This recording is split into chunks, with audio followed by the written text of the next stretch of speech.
Now let's talk a little bit about fats. Put some fats in perspective. When INEZ'S came into our program, she actually had decided she had to start doing something about her diabetes when her A1C got up to 12.2. Her doctor advised her that one of the best things for her to do was lose weight, so she had tried to do that on her own, and actually she had been very successful. She had lost about 35 pounds. But once she came into our program, she was there, she meant business, and she started doing everything that we asked her to do. She got busy, she did her burst training, she did her 20 minutes of walking. In fact, she was a very busy woman, even at 70 years of age, and when we said you have to walk for 20 minutes following each meal, she said, well, how am I going to do this? And so she would, when she was washing her laundry, for instance, she would carry it back and dump it on the bed and leave it until after she ate her meal.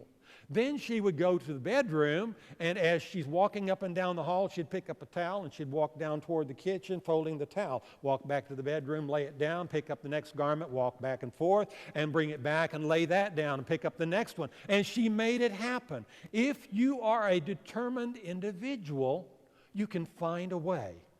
And INEZ'S is one lady that found a way. So the last time I saw INEZ'S, we actually tested her blood sugar. She had lost a total of 70 pounds. Her A1C had gone from the 12.2 down to 5.6. And I can tell you she was one very happy lady. She was off all her diabetes medicines. She was off her blood pressure medicines. She was feeling great. So can the same thing happen to you? Yes, absolutely. It can happen to you. So before you use an open door, what are you going to do with it? Well, we're going to march ahead and we're going to talk about fats so you can learn some more.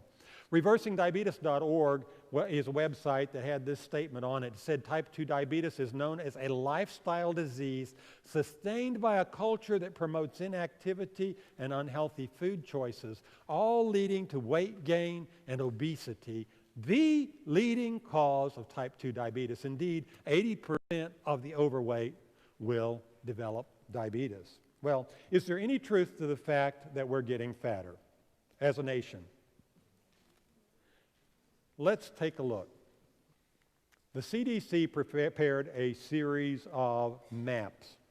They started noticing in the early 1980s that it appeared that we were gaining more weight as a people. So they said, well, we need to track this. So they began a voluntary, self-reported type program. And there were a few states that reported. States in white are states that have not reported yet. The light blue had less than 10% of obese individuals. The medium blue had 10 to 14% individuals with diabetes. So we're going to scroll down through here 1 year at a time. But you'll notice what is happening to the light blue states.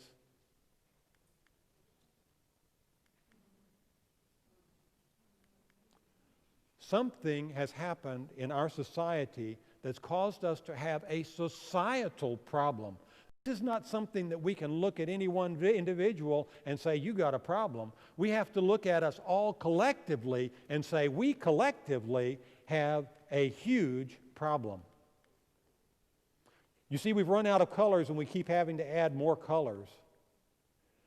And even the medium blue states are going away. The Mississippi River Valley seems to be leading the march. In 2010, the CDC said, well, we need to be a little more specific with the maps. And so they started reporting them by county. Much more intensive data collection. When they did that, their reporting maps changed because they said, you really can't compare that with this. But do we still have a problem? Bringing it right on forward down through 2014, yes, I would say we still have a problem.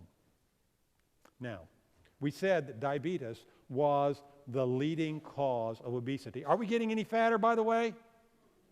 Oh, I think that's a resounding yes. So let's compare now obesity on the one side with diabetes on the other side. And you'll notice that on these maps, also prepared by the CDC, it seems that obesity is leading diabetes by maybe 4 or 5 years. Maybe. And again, by the time we get to 2010, reporting methods changed. So the maps will look a little differently after that.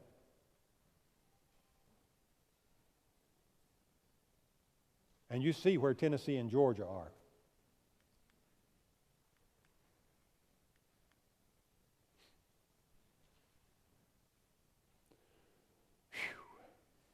The fastest growing disease in all of human history is now upon us. So we are going to be dying off in droves in the near future unless we do something about it. Now, in actuality, some of the experts say that in a few years, our diabetes problem will be so bad that it'll take the sum total of the gross domestic product. Did you hear me? Gross domestic product to take care of our people with diabetes. Well, that's just simply not happening. That's simply not happening. We've got to do something about it before we get there.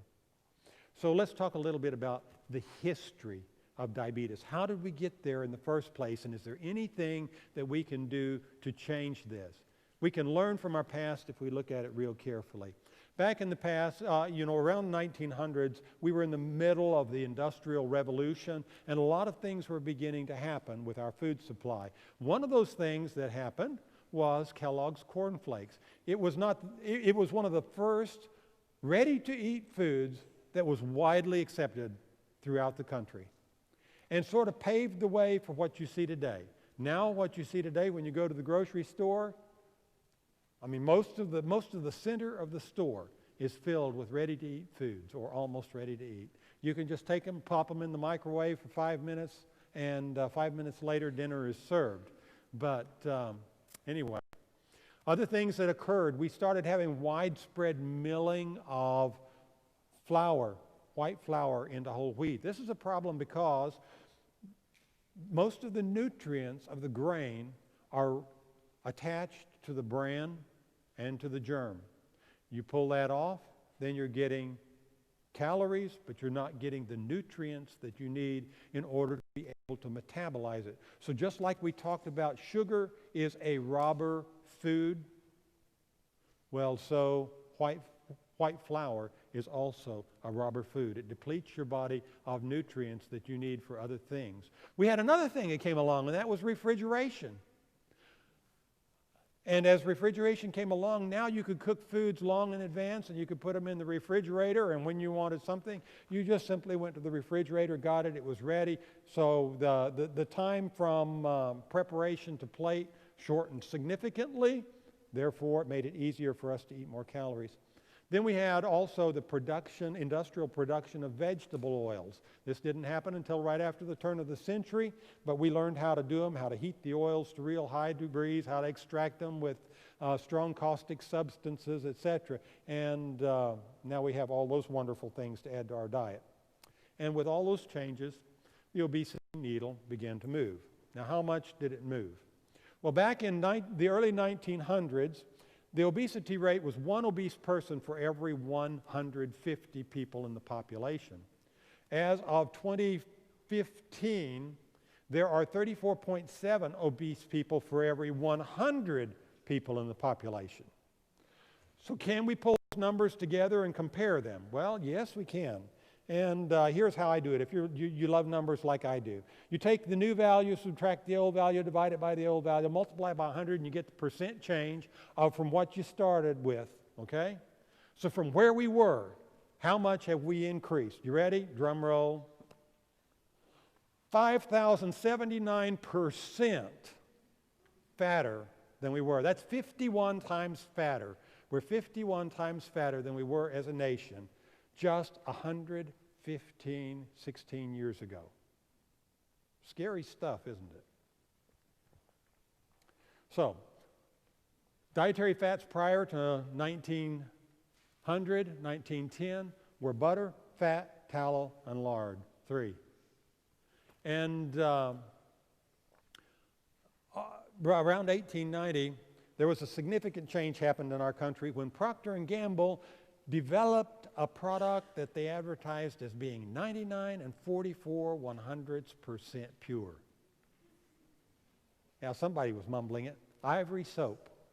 They began scouring the Mississippi River Valley, hitting every slaughterhouse along the way, getting all the fat renderings from the butchering process, trying to get enough fat to make their soap. But the stuff was flying off the grocery shelves. They had to have an alternate fat source. So they found the answer in the cotton milling industry. When you mill the cotton out and you can crush those seeds, then there's a fat on the inside.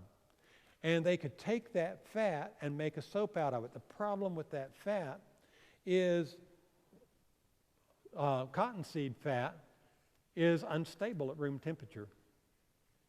It rapidly goes rancid. And nobody likes to bathe with a rancid soap. So they had to find a solution to the problem. They learned about that time that there was a scientist in Europe who had invented a process whereby he could change a liquid fat into a solid fat. So they put a man on a ship, traveled to Europe, purchased the patent from him, came back, and in less than 2 years, they had built a manufacturing plant and had it up to capacity, making Crisco. And Procter & Gamble embarked on the largest advertising campaign in the history of mankind at that point in time. This is a picture of the cookbook that they developed as part of that advertising campaign. And they loaded tubs, 2.5-pound cans of Crisco into trucks, semi-tractor trailer trucks. And they gave it away to housewives trying to get them to use the stuff. They wouldn't do it. They said it's not as healthful as butter or fat or tallow. And so they kept using what they had been using until the World War. And during the World War, they were trying to stretch their dollars. And they had all this advertising going on around them. And so they said, well, maybe I'll give it a try. And they gave it a try, and they found that the families liked the food. And so they, in the interest of saving $1, they started buying more of this stuff. The advertising campaign continued on clear into the 1960s. And you may, those of you that are of the older population in here that wear some of the same stuff I do, may remember some of the things like advertising campaigns, to use oleomargarine, or it's not nice to fool Mother Nature, or whatever. That was all part of this campaign to use more of trans fats. In fact, health professionals for years steered people away from fats like lard and butter and told them you need to be using margarines instead. And so people did. In the 1930s, we had the introduction of soybeans. Turned out to be a wonderful source of fats as well. And again, it was unstable at room temperature, but it could be made stable through the process of hydrogenation. So we had people that started adding these into a lot of their foods, hydrogenated vegetable oils, shortenings, etc. In the 1940s, scientists linked trans fats, which is another name for hydrogenated vegetable fat. They linked trans fats to cancer. Serious stuff then. And in the 1950s, it was linked to heart disease. But it wasn't until the 1990s that they were finally able to get mandatory labeling on food. And this only happened because of the large public outcry against trans fats. Enough of the public had found out that the trans fats were not a good health option, and so the U.S. government caved into pressure and did that for us. In 1994, it was estimated that 20,000 deaths happen annually from coronary heart disease related to trans fats alone. Not talking about cancers or diabetes or any other disease. We're just talking about heart disease. In 2007, the pressure was so much on the Crisco manufacturer that R.M. Smucker, who is now the holder of the patent, reformulated the Crisco into a product, and they advertise it as being zero trans fats. Well, they did that by superhydrogenating a certain portion of fats and then mixing them with more of the liquid fats until they came up with the same consistency. But because the U.S. government had defined what is a legal definition of trans fats, they were able to say, well, it has less than 1 gram per tablespoon, which is 7% by weight, or it has less than 0.5 grams per serving. And that's why you go out there, you can go into any grocery store. You can pick up these boxes that say zero trans fats, you turn them over and you read them, and it says partially hydrogenated vegetable shortening. Well, guess what? You're still getting some of the bad stuff. Okay? So there are other factors that have played into our obesity epidemic as well. We are expending less energy at work. This graph starts at in 1960. But prior to that time, back in the 1920s, 80% of the labor force was engaged in hard physical labor. Men were out with mule teams, plowing up the roads, using pickaxes, axes, and sledgehammers to break apart rocks, etc., to build roads. A lot of that was still happening at that point in time. But by 1960, the industrialized revolution, we had built machines that could do most of that for us. And so you see that what happened even to moderate activity jobs, they have been steadily decreasing since, and light and sedentary jobs have been on the increase since then. We are expending, we have increased inactivity at home. So looking at home, in this map, what you're seeing is the proportion of the U.S. population who are meeting the physical activity guidelines. And you will notice that there are 2 states here that as of this map, 2011, were still greater than 25% of the residents of that state were meeting it. But down here in the bottom is less than 15%, and I want you to notice that Tennessee is in the less than 15%. Now Georgia is doing better. They're up here at the 20%, 20 to 25% level. But Georgians, those of you here from Georgia, don't get yourself all excited because you saw how fast the maps are progressing. We in Tennessee, though we're a bunch of couch potatoes, we know you're going to catch up with us. And it won't be long. So anyway, we're all in this together. We got a problem. We're spending more time on digital media and on watching TV. Screen time, if you please. Digital media, we're spending 5.16 hours per person per day, average person 18 years of age and older, doing digital media, which excludes watching TV. And you add the TV on there, we watch an average of 4.31 hours of TV a day when we're not multitasking. So the multitasking doesn't count. We're playing 13 hours of video games, 17 hours of computer online, texting 17 hours a week, watching TV 28 hours a week, and we're exercising approximately 15 minutes a day, period. That's sad, folks. Let's get up and move. God built us for exercise, but it's just not that easy. Another thing that could be contributing to it is increased intake of calories. This information comes from the FAO, which is a part of the World Health Organization. And you'll notice that whether it's an industrialized country or whether it's the world at large, our caloric intake is increasing every year over the past however many years, since 1964. What are we eating more of? USDA Economic Research Service, I pulled these numbers from them. And you'll notice that flour and cereals, we're eating 200 calories more, flour and cereal, per person per day than we did back in 1970.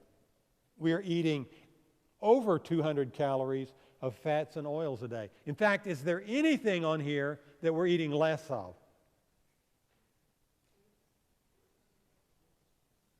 Vegetables. Vegetables is the only thing. Some of the things are real close, but vegetables is the only thing that we're eating less of. And then we have intake of high fructose corn syrup. This next graph shows what happened with high fructose corn syrup. The process was invented by a scientist in Japan, I believe in 1966. It was brought to the United States and started coming into real wide usage somewhere around 1980. It was around 1985 we discovered we had a growing obesity problem. So the obesity curve almost mirrors the curve of the intake of high fructose corn syrup. But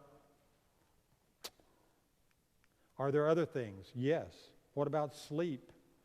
We're getting less sleep a night. This shows the number of hours, less than 6 hours. The number of people getting less than 6 hours of sleep a night is increasing. Those people who are getting greater than 8 hours of sleep a night is decreasing. As the sleep decreases, you have more and more problems with diabetes. There's an association there. And finally, we have genes. Now, we're going to spend a whole session tomorrow talking about genes. What kind of impact do your genes have with your diabetes? I hope you do not miss that lecture. So what have we learned so far in this lecture? Well, we've learned that obesity rates are climbing. We've learned that diabetes rates are climbing. And we have learned that we are eating more and we are exercising less. Have you learned anything that can help you reverse your diabetes?